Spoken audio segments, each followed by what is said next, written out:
அண்ணாமலை அவர்கள் இந்த சட்டமன்ற தேர்தலில் போட்டியிட மாட்டார். ஏன்னா அவருக்கு வந்து இந்த கூட்டணி அப்படின்றது ஏற்புடையதா இல்லை. அதனால தானே வந்து சரிங்க நான் ஒதுங்கிக்கிறேங்க அப்படின்ட்டு அவர் ஒதுங்கிற பிறகு அந்த கூட்டணியை அனௌன்ஸ் பண்றாங்க. அவர் இருக்க வரைக்கும் அனௌன்ஸ் பண்ணல இல்லையா?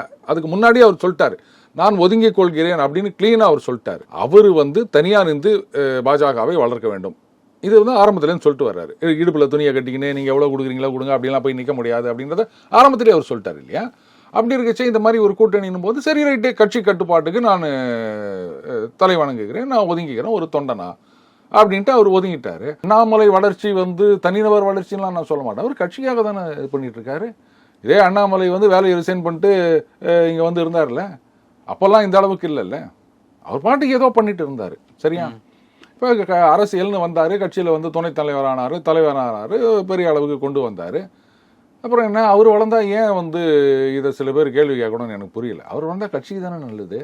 ஓகே, இப்பவுமே சரி அவர் தேர்தலில் நிக்காட்டாலும் அவரால் ஓட்டு வருது அப்படின்னு சொன்னா சந்தோஷப்படுவீங்களா? அதை விட்டுட்டு அவரால் வர ஓட்டு வேணாம் அப்படின்னுவீங்களா நீங்க?